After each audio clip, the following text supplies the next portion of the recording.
Yo guys, welcome to part 2 of ranking hajimenoippo techniques on how functional they are in real life. And today we take a look at some of the most effective and powerful moves in the whole entire series, so be sure to watch till the end. In the first part we covered some heavy hitters like the Dempsey roll and the smash, and now I'm back to rank even more devastating techniques. So if you missed part 1, don't worry, check out the link in the description to catch up on the ranking so far. But let's stop the yapping and get straight into the first technique. First up, we got the White Fang, a powerful close range combination used by Volk Zangief. It starts with an uppercut to the opponent's head, followed immediately by an overhand from above, with virtually no delay between the two punches. So let's talk about its strengths. The White Fang is incredibly powerful, delivering a rapid 1-2 punch that can devastate opponents. Its quick succession makes it hard for opponents to block both punches effectively, and it's especially useful in close range combat.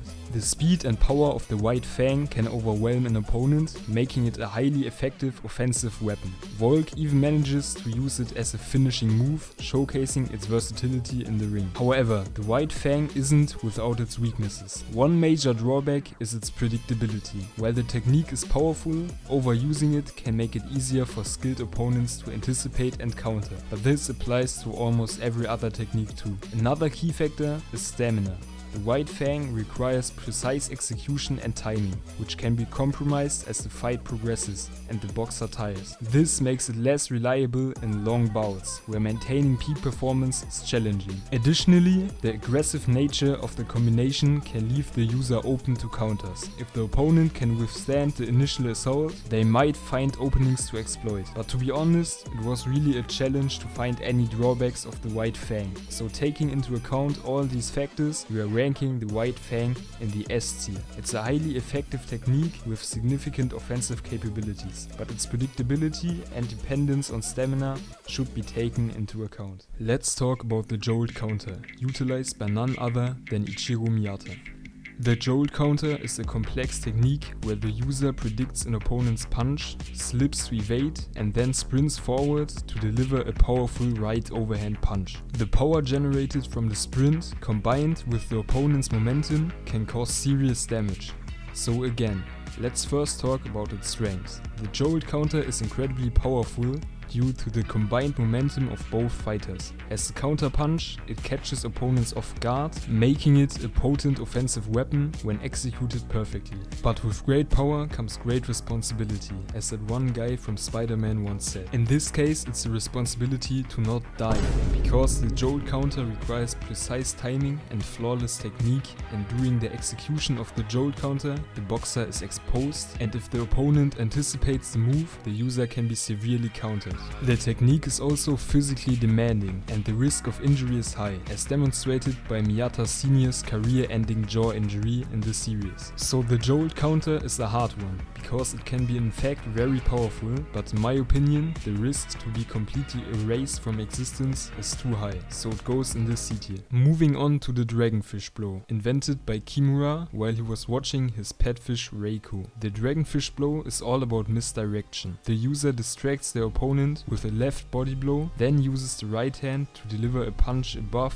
the opponent's line of sight, targeting the unguarded jaw. This combination of body and head attacks can be quite effective, especially when executed with precision. One of the major strengths of the Dragonfish Blow is its element of surprise. The initial body blow lowers the opponent's guard, creating an opening for the follow-up punch to the jaw, a prime knockout spot. The unpredictability of mixing up the sequence, alternating between body and head punches, makes it harder for the opponent to defend. However, no technique is perfect. Charging in and focusing on the body exposes the user to significant risk. If the opponent sees the combination coming, they can counter effectively, potentially leading to severe punishment for the user. There's also the risk of injury. If the right overhand punch lands on the opponent's forehead instead of the jaw, it can injure the user's fist. And let's not forget, repeated use of this technique, similar to the Dempsey roll, can drain the user's energy quickly, reducing their effectiveness in longer bouts. In real life boxing, the dragonfish blow could be a useful, occasional move, rather than a go-to technique. Boxers would need to train extensively to execute it quickly and seamlessly to avoid exposure. Incorporating feints and variations can keep the opponent guessing and increase the chances of landing a successful punch. Considering all these factors, we are ranking the dragonfish blow in the C tier. Despite its power and potential to end a fight, the high risks, vulnerability during execution, and the necessity for exceptional timing and precision restrict its practicality in real-life boxing. Next, we have the Motionless Jab,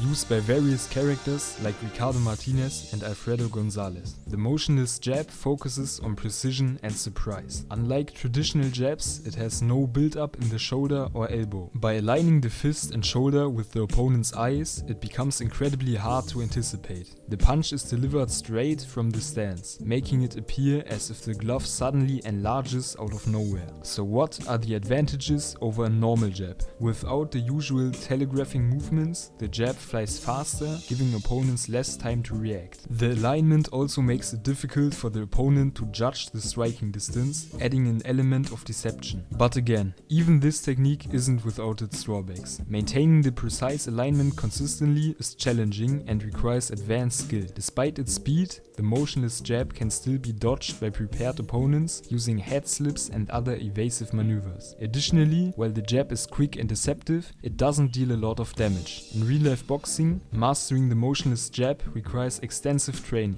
Boxers need to perfect their timing, accuracy, and ability to maintain the stance. Strategically, this jab is best used to set up combinations and create openings for more powerful strikes. It shines in scenarios where the opponent is less likely to anticipate such a deceptive move, making it an excellent surprise element. But where do we rank this one? I would say it's a low A tier technique, just because it requires a high level of skill to throw correctly. And now our last technique for today. And I have to warn you, if you consider using this in a real fight, there's a chance that your opponent might not survive. The frog punch, which is as entertaining as it is unique. Aoki ducks low and then springs up with a powerful uppercut, mimicking a leaping frog. But beside the jokes, is there any practical value in this move? First, let's talk about momentum. The frog punch generates significant power from the leap. This added force can make the punch particularly devastating if it connects. But bro, there's a reason why this technique is more of a comic relief in the series. The wind up for the frog punch is highly noticeable, giving any experienced opponent plenty of time to react. So much time that they can subscribe to this channel for more videos like this one. Furthermore, the frog punch requires close range to be effective. Unlike other powerful techniques like the gazelle punch, which uses jumping momentum without going airborne, the frog punch leaves you vulnerable if you miss. Another critical point is its predictability. The trajectory of the frog punch is straightforward, making it easy for an opponent to counter once they know what's coming. Just imagine facing an opponent who's seen this trick before. They'll be ready. Finally, executing the frog punch means you are committing to a big, risky move. If it misses, you could be left off balance and open to counters, which can be a game changer in a real fight. So where does this leave the frog punch in our tier list? Given its obvious wind up, limited range and high risk, we sadly have to place it in the S tier. The E tier